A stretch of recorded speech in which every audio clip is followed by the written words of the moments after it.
Eh, Sebenarnya gini, kalau jaringan UI, kalau dari saya melihat adalah profesionalisme ya, Pak, bukan Ya. bisnis ya. Lebih Eh, ke, apa namanya, jaringan profesi saya, setahu saya sih kalau bisnis itu di perusahaannya masing-masing. Tapi ya. kalau untuk perusahaan asuransi yang mungkin apa namanya membutuhkan SDM atau kapasitas sumber daya manusia yang mungkin apa secara spesifik gitu ya, biasanya itu baru menggunakan jaringan itu. Kalau bisnis saya kurang terlalu paham, tapi kalau dari yang saya jalani selama beberapa tahun ini, jaringan alumni itu biasanya pada saat kita nyari SDM tuh Pak. Oh, Biasanya nyari SDM itu ya, udah tahu kalau perusahaan ini oh itu ITB, kalau perusahaan ini oh itu UI gitu. Udah ya, menjadi apa ya Pak?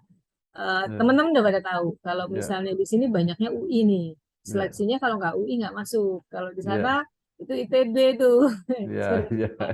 Jadi lebih ke saya lebih lebih memantau dari sisi pemenuhan sumber daya manusia yang mungkin diperlukan ya Pak dari Ya. apa namanya perusahaan asuransi.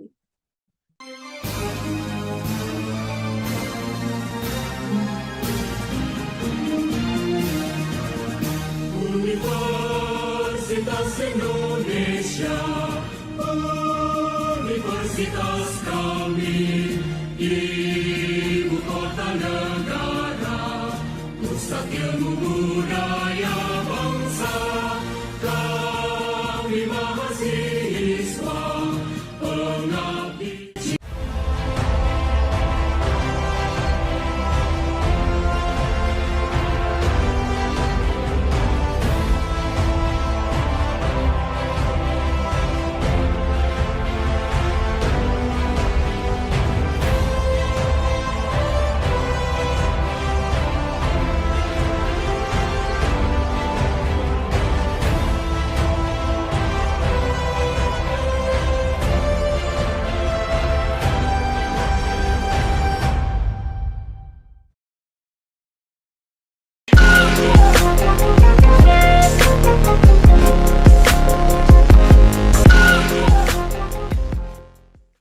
Assalamualaikum warahmatullahi wabarakatuh. Salam sejahtera untuk kita semua.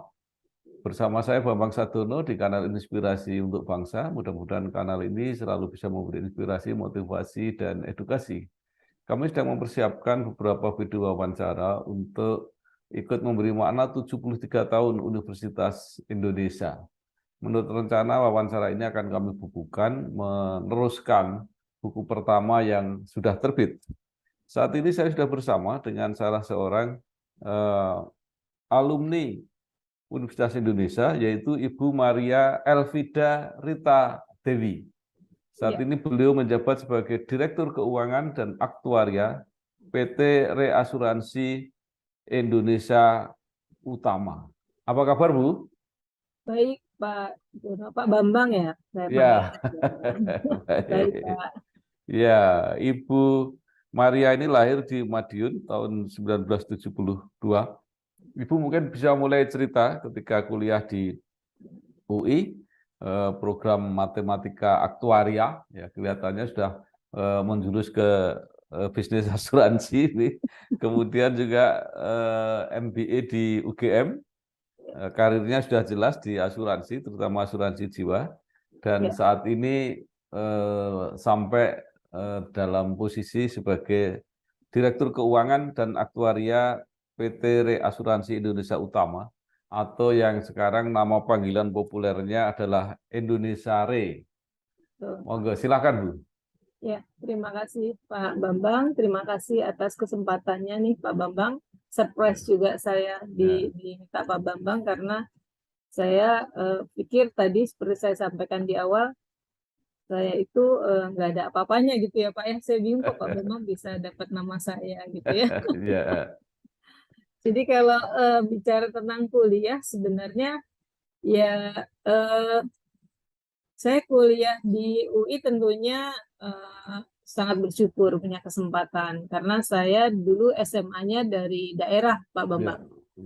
ya, Saya SMA di Madiun. Waktu ya, itu saya kelas 1 di Jakarta tapi kemudian bapak saya karena tentara pindah ke Madiun sehingga saya melanjutkan sekolah sampai lulus di Madiun, sehingga pada saat saya diterima di UI itu buat saya kembali lagi ke ibu kota sebenarnya gitu ya. Dan memang saya masuk ke matematika waktu itu karena memang saya senang matematika gitu ya. Saya bisa sekolah atau kuliah sesuai dengan yang saya minati. Dan tentunya saya senang tadi saya bisa ketemu dengan berbagai ini ya teman-teman dari fakultas lain, terutama di awal-awal kuliah. Dan di awal kuliah saya berpikir kalau kuliah di MIPA, karena matematika itu kan MIPA ya Pak ya, masuk fakultas ilmu pengetahuan alam. Itu awalnya pikiran saya memang ya menjadi guru atau dosen sebenarnya. Nggak berpikir kalau karirnya akan ke profesional seperti sekarang. Nah, namun pada saat kuliah itu ternyata saya diperkenalkan ke jurusan atau peminatan yang baru, yang saat itu masih tergolong baru, yaitu aktuaria. Sebenarnya saya juga nggak tahu aktuaria karena awalnya saya tertariknya statistik gitu ya. Tapi kemudian saya masuk aktuaria karena memang dosen-dosennya kebetulan saat itu adalah para profesional yang memang bekerja atau praktisi asuransi yang bekerja dengan minimum level jabatan itu direksi Pak, semua dosen-dosen saya itu direksi. Sehingga pada saat diperkenalkan ada peminatan aktuaria, tentunya saya tertarik juga ini karena belum banyak yang masuk. Saat itu saya satu angkatan hanya 7 orang. Saya pikir tertarik juga, saya ingin mencoba gitu ya, apalagi sepertinya prospek ke depannya itu bagus gitu ya.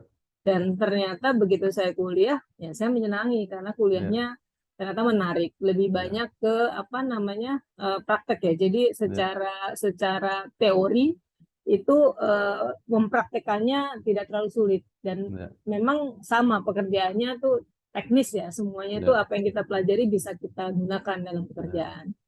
Nah, selama kuliah sih normal Pak, nggak ada yang ini ya, karena saya kuliah kebetulan waktu saya agak padat, kuliah sambil kerja soalnya Pak, sambil kasih bimbingan gitu ya, kasih bimbingan belajar baik di anak-anak private maupun bimbingan bimbel untuk persiapan masuk universitas.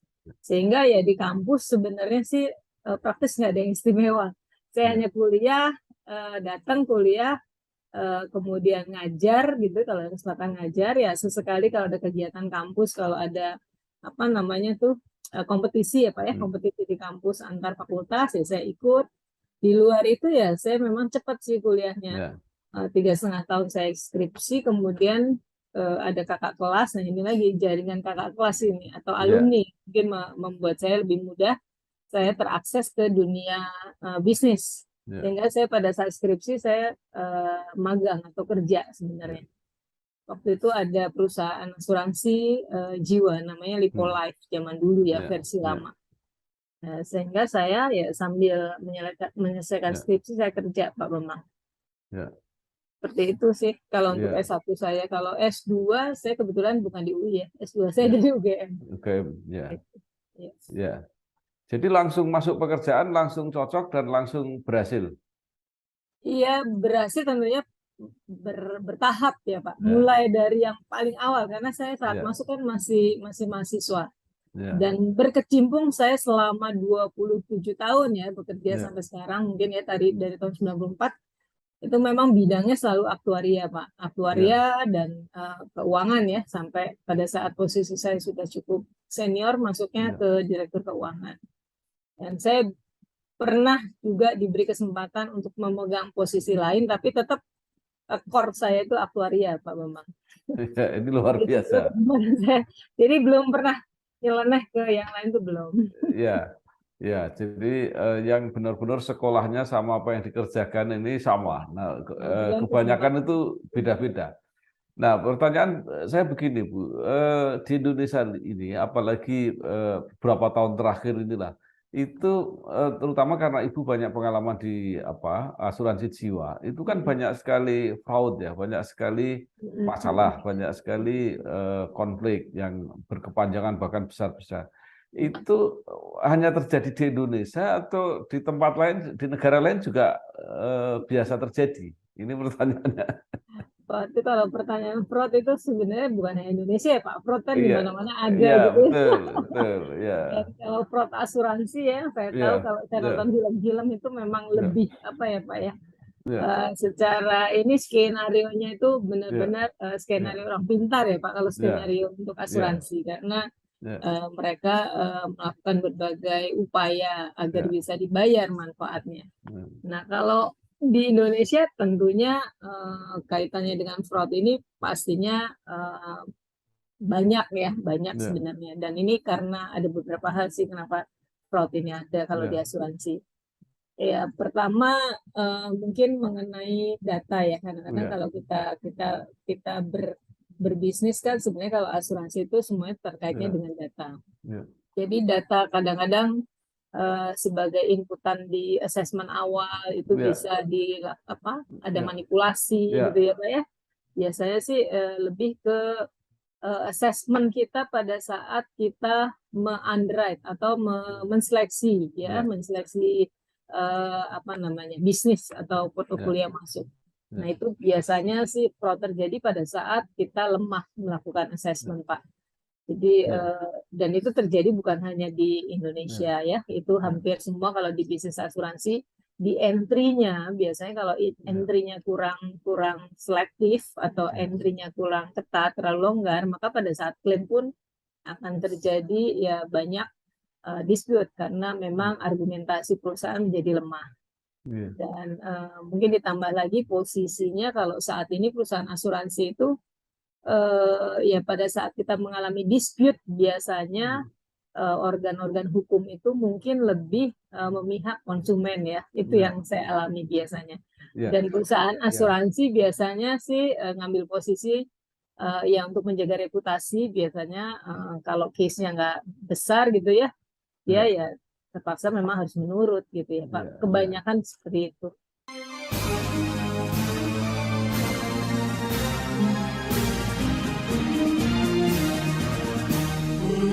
Universitas Indonesia, Universitas kami, ibu kota negara, pusat ilmu budaya bangsa, kami mahasiswa, pengabdi. Ya, maksud saya yang ini Bu, di Indonesia itu kan apa ya? Bukan hanya perselisihan, tapi nasabah itu dirugikan karena perusahaannya itu bangkrut gitu. Oh, Kan oke, oke. besar-besar itu. Jadi Uh, maksudnya kenapa kok bisa begitu? Artinya Ibu kan pakar aktuaria ya. Kalau hitung-hitungannya bagus kan nggak mungkin terjadi gitu. Iya. Iya, iya, iya. Paham saya maksudnya. Jadi Iya. sebenarnya kalau asuransi itu kan sebenarnya yang kita jual itu suatu janji ya Pak, Iya. suatu apa namanya barang yang nggak tangible, tapi Iya. kita menjanjikan suatu manfaat.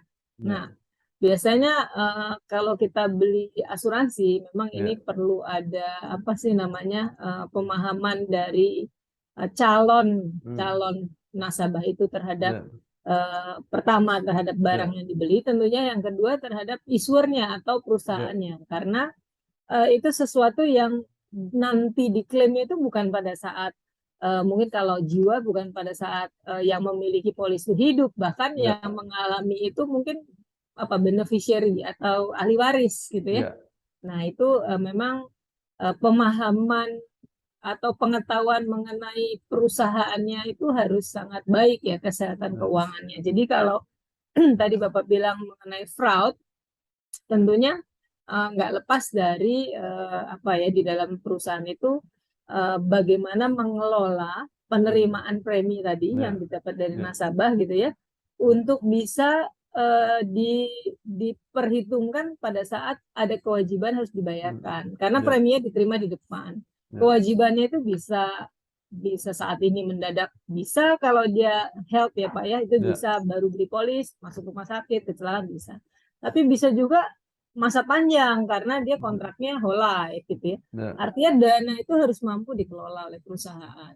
Jadi kalau fraud tadi tentunya mungkin hitung-hitungannya benar, tapi pengelolaannya Pak yang nggak Iya. benar. Jadi Iya. dananya dikelola di tempat yang tidak semestinya atau Iya. tidak mengikuti ya Pak ya.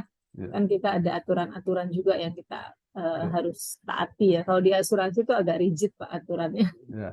Nah, Gitu.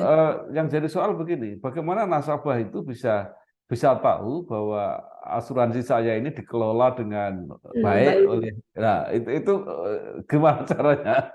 Kalau yang mudahnya sih Pak, yang paling mudah kita bisa lihat tentunya laporan keuangan. Ya, Itu di situ wajib ya perusahaan ya, asuransi harus mempublish dan di ya, situ kita bisa melihat melalui rasio-rasio keuangan perusahaan. ya, Yang paling mudah untuk dijadikan patokan meskipun ya, itu tidak ya, 100% itu adalah rasio solvabilitas tuh Pak. ya, Rasio solvabilitas itu adalah suatu rasio yang mengukur kemampuan perusahaan, ya, kesanggupan perusahaan ya, membayarkan kewajibannya. Jadi sebenarnya secara peraturan perundang-undangan itu OJK itu menerapkan minimum itu 120%. Tapi ya, sebenarnya sih kalau perusahaan yang baik tentunya akan memiliki rasio juga yang baik ya sehingga fleksibilitas ya, Pak pada saat terjadinya swing atau ya, deviasi masih bisa ya. terlampaui lah, Ya, tertutupi. itu untuk masyarakat biasa kelihatannya terlalu sulit ya Advance ya, untuk terlalu seperti ibu sulit itu. ya. Nah, mereka akan berpikir ini asuransi milik pemerintah gitu ya, milik negara atau yang namanya cukup besar, cukup terkenal. Eh, tapi tiba-tiba bermasalah itu yang bagaimana betul perlindungannya itu terhadap. Ya kan untuk case itu ya mungkin yang memang saat ini sedang ini ya Pak ya sedang Ya, isunya sedang sangat-sangat ini tingginya ya. Ya ya, memang untuk itu OJK baru mengeluarkan itu tuh Pak POJK 6 mengenai ya, ya, konsumen. ya, Jadi harusnya sih ini pengawasan sih saya ya, pikir pengawasan ya ya. terhadap perusahaan-perusahaan asuransi. Memang meskipun itu milik pemerintah karena kalau tidak dikelola dengan baik ya Pak, tetap saja itu hasilnya ya seperti yang saat ini terjadi memang. Iya, Tapi kalau untuk awam ya sebenarnya peran peran apa field underwriter ya atau iya, agent sebenarnya itu harus iya, lebih dikuatkan sih Pak bahwa mereka itu sebenarnya memegang ini ya memegang peran sangat penting dalam iya, menyampaikan informasi kepada nasabah calon nasabahnya sebenarnya. iya.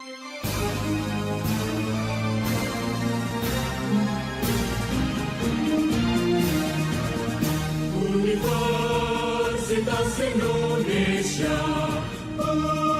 universitas kami, ibu kota negara, pusat ilmu budaya bangsa, kami mahasiswa, pengabdi.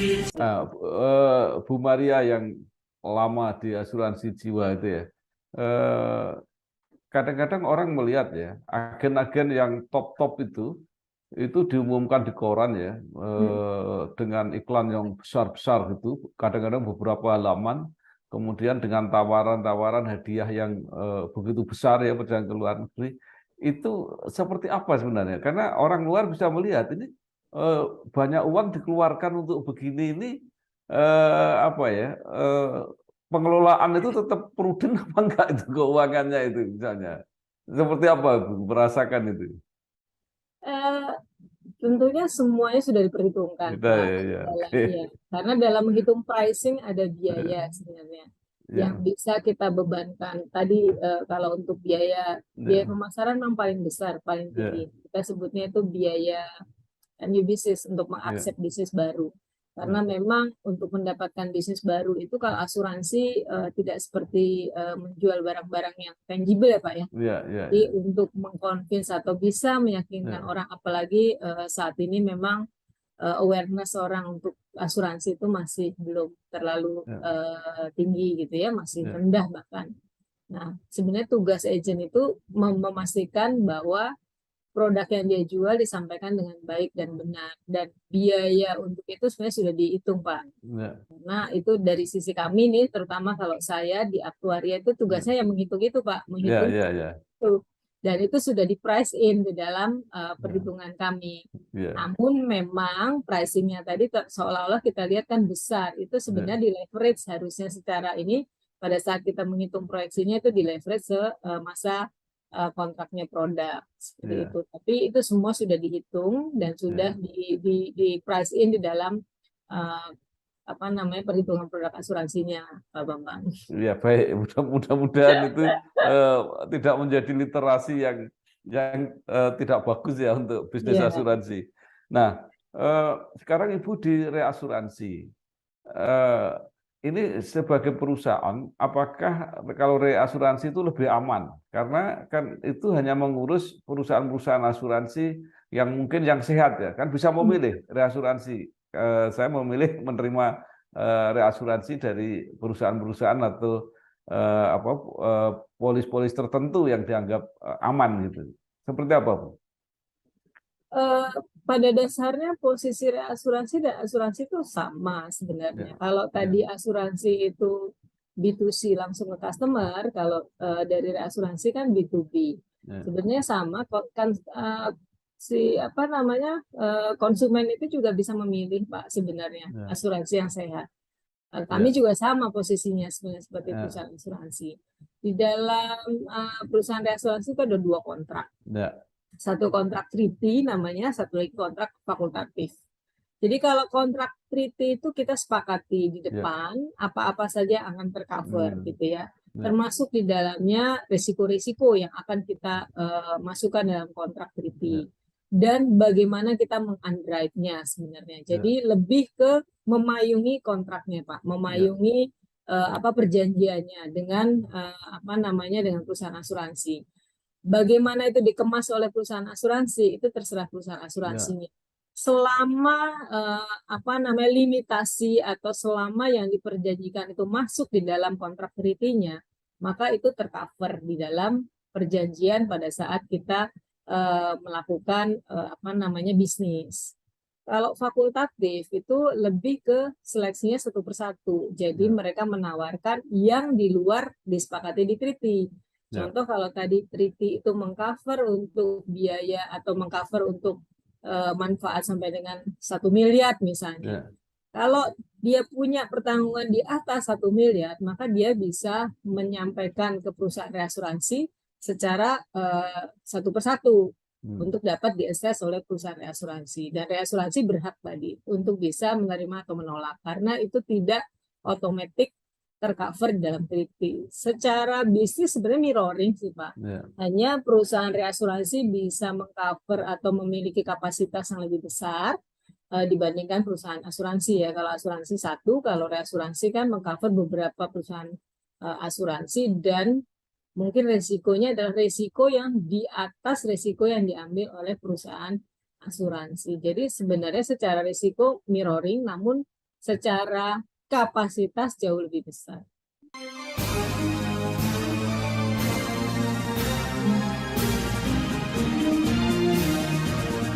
Universitas Indonesia, universitas kami, ibu kota negara, pusat ilmu budaya bangsa, kami mahasiswa pengabdi. Mungkin pendapat saya seperti itu. Iya, oke. Nah, reasuransi ini kan cerminan dari bisnis asuransi. Kalau bisnisnya asuransi bagus, reasuransinya juga bagus. Nah, pertanyaannya apakah reasuransi ini hanya bersikap menunggu gitu atau juga aktif? Karena kalau pasarnya bagus, ya berarti nanti ujungnya akan di reasuransi juga. Apakah reasuransi juga melakukan kegiatan promosi asuransi atau kegiatan literasi sehingga memperbesar pasar asuransi dengan menunjukkan peran-peran reasuransi. Iya. Tadi idealnya seperti itu Pak ya. Idealnya bahwa perusahaan asuransi untung, maka perusahaan reasuransi juga untung. Idealnya. Kalau terjadi keterbukaan dan terjadi arah kebijakan yang sama gitu ya.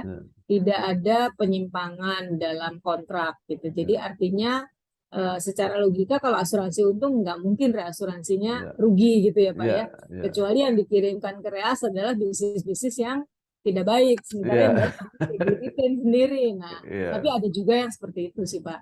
ya, Namun kalau menanggapi tadi yang Pak Bambang tanyakan mengenai apa aktifnya, tentunya reasuransi harus aktif.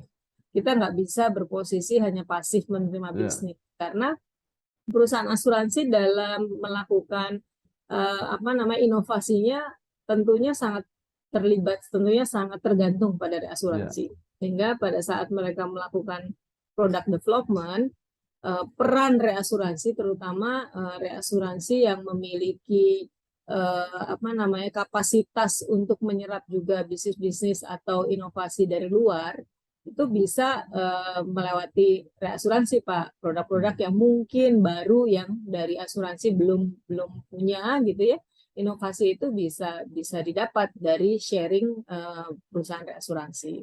Kalau dari reasuransi Indonesia sendiri, Indonesia Re, kami punya ini Pak, satu kita sebutnya Indonesia Re Institute. hmm, Jadi di dalamnya itu baru sudah pernah di launching, tapi kemarin di relaunch ya, itu suatu kita khusus ya untuk bisa memberikan support ke shading-shading Pak, memberikan pemahaman. Jadi banyak hal-hal kaitannya dengan analisa, kaitannya dengan hal-hal baru yang mungkin kita bisa sharing ke teman-teman seeding itu melewati Indonesia Institute, dan karena kami memiliki banyak data gitu ya sehingga tim-tim teknis kami, teman-teman dari terutama anak-anak baru ya ya, yang MT itu sangat pintar, mereka mengolah data tersebut yang mungkin nanti bisa dipakai menjadi insight Pak oleh hmm, perusahaan-perusahaan asuransi. Jadi inovasi-inovasi itu lebih real karena data-data kami banyak gitu ya. ya, Anonim ya, kita hanya memberikan data dalam arti trennya, hmm, kemudian klaim-klaim besar, kemudian jenis-jenis itu yang baru ya Pak ya, misalnya variasi-variasi yang muncul yang baru dari apa namanya adanya bisnis-bisnis yang masuk di perusahaan. Dan ya. saya pikir kita nggak bisa pasif ya, kalau pasif jemput bola ya dapatnya ya hanya yang dikasih ya Pak ya. Kita bersama-sama sih Pak. Ya, Biasanya kita ya. kolaborasi. Nah, di dalam apa penjualan, Bu, Mm-mm. apakah reasuransi juga termasuk yang apa ya nilai-nilai yang ditawarkan? Jadi misalnya asuransi menawarkan ini reasuransi kami ini loh, gitu. Artinya menjadi nilai lebih kalau reasuransi itu ditawarkan. Kalau menurut saya, kalau itu terjadi itu baik. Kalau Ya. terjadi, tapi kebanyakan prakteknya mungkin belum sampai ke sana. Oh, Kecuali pembelinya sangat apa ya, sangat kritis ya Pak. ya, Misalnya ya, dia kritis, mungkin dia memasukkan satu apa namanya pertanggungan yang besar untuk ya, lebih meyakinkan di ya, balik ini siapa lagi yang akan mengcover, ya, bisa jadi dipertanyakan. Namun sejauh yang saya selama saya ya, kerja di perusahaan asuransi ya, rasanya itu tidak dilakukan sih Pak. iya, Baik iya, juga itu kalau memang itu oh, iya, dimasukkan dalam apa ya salah satu selling point ya. iya, Biasanya saat ini prakteknya sih jarang ya mereka menggunakan perusahaan reagensi. Kecuali pada saat B2B, Pak.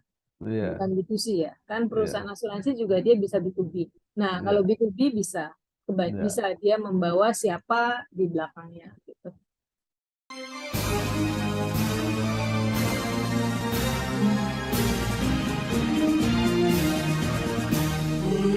Universitas Indonesia,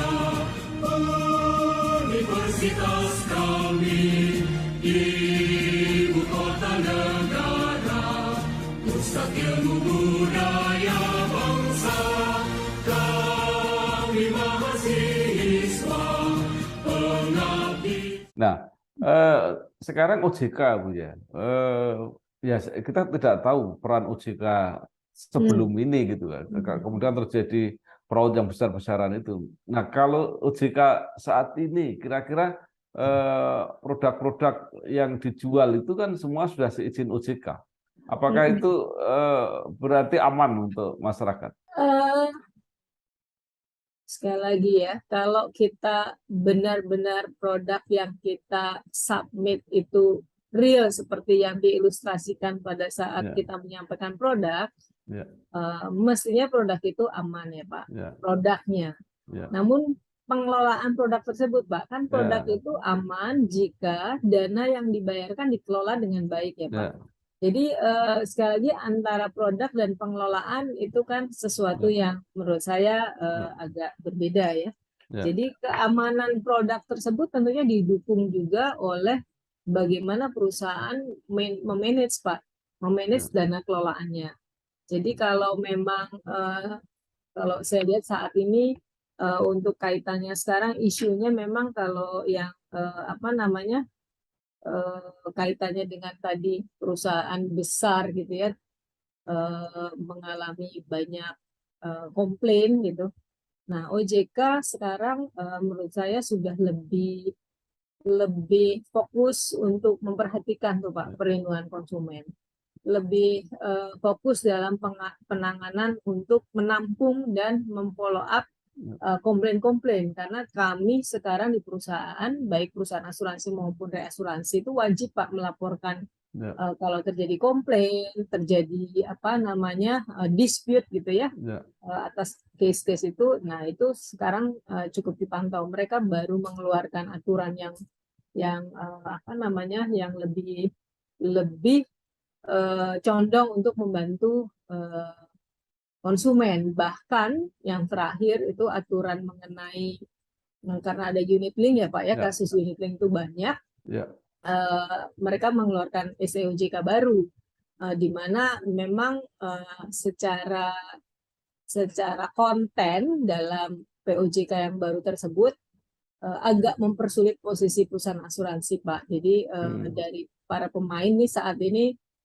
masih juga struggle nih Pak untuk bisa ya, mengimplementasikan SEOJK yang baru yang memang menurut kami itu condong ke konsumen, lebih ke apa namanya titik beratnya untuk perlindungan konsumen.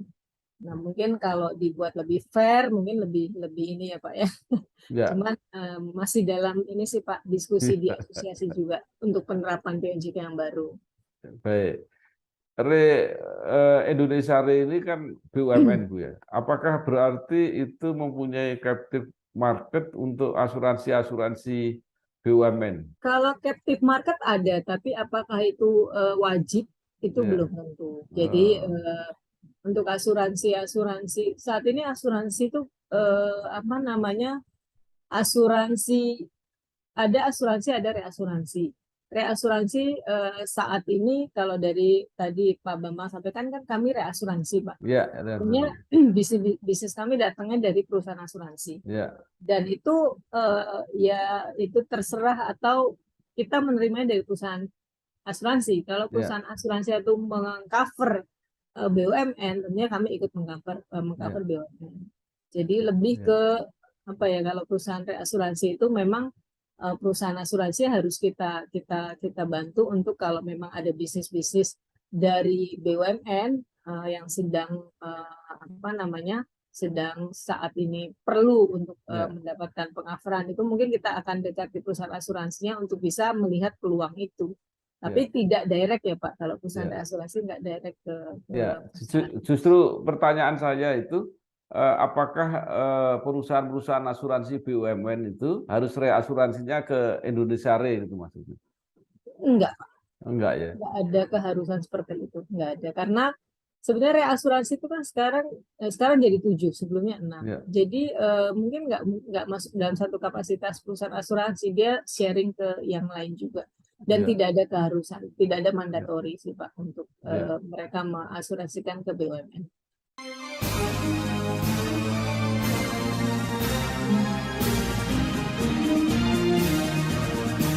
Universitas Indonesia, universitas kami, ibu kota negara, pusat ilmu budaya bangsa, kami mahasiswa, pengabdi. Ya.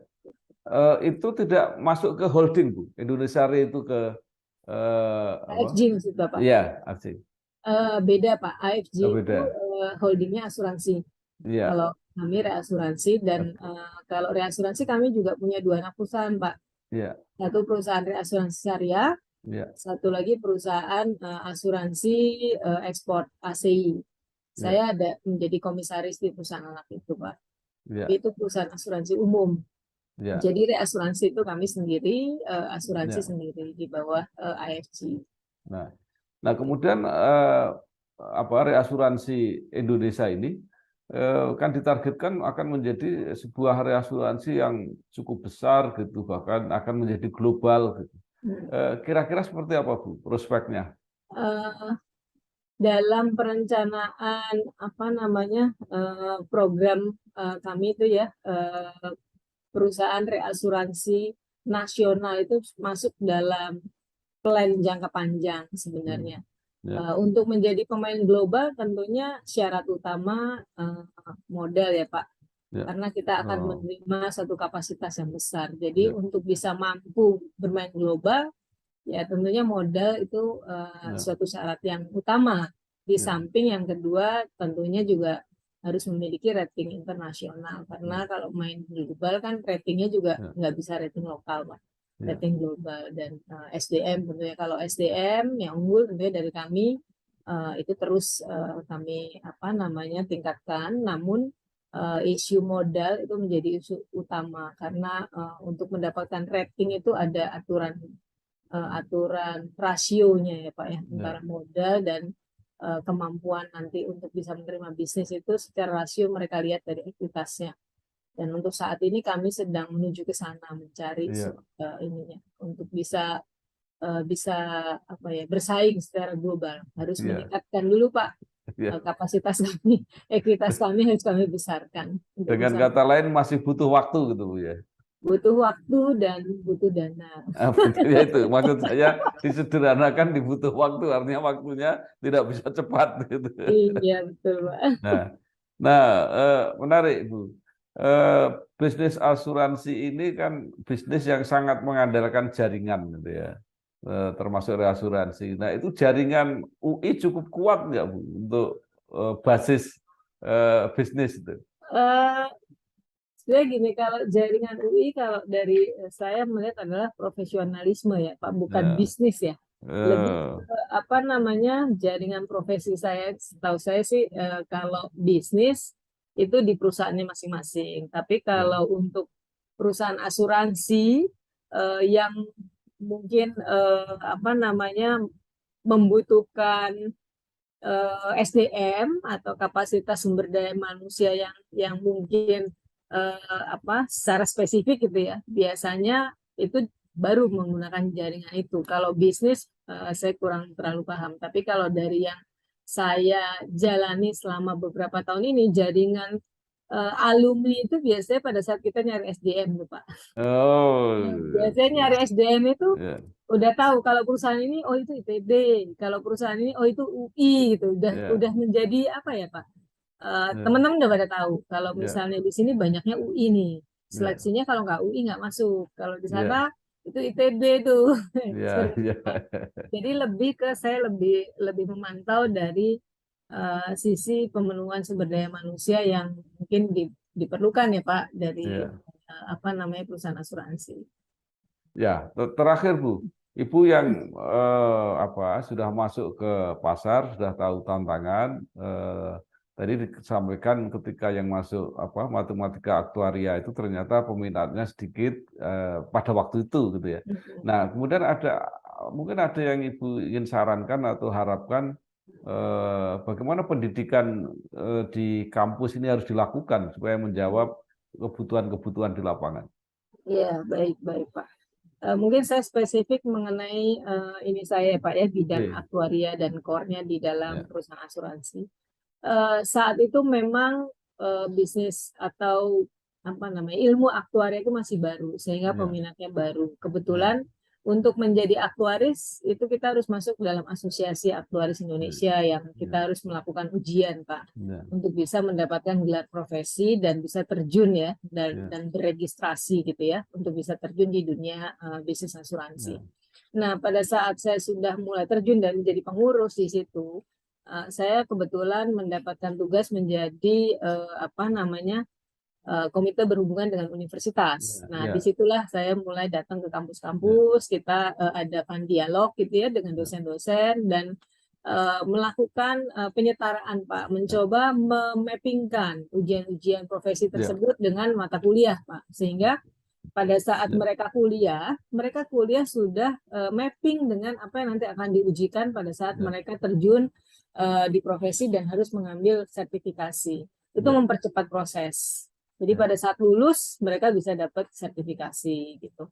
Itu ya, beberapa metode-metode untuk penerapan aplikasi juga kami share ke ya, dosen-dosen dan di asosiasi sering mengadakan pertemuan dengan dosen-dosen. Kalau seminar kami undang dosen, kami undang beberapa mahasiswa yang berprestasi untuk bergabung sehingga mereka lebih tertarik karena profesi ini dulu kurang menarik buat ya, teman-teman ya. Tapi saat ini puji Tuhan udah banyak, Pak, ya, dan beberapa perusahaan universitas sudah membuka sih Pak prodi untuk aktuaria ya, seperti itu.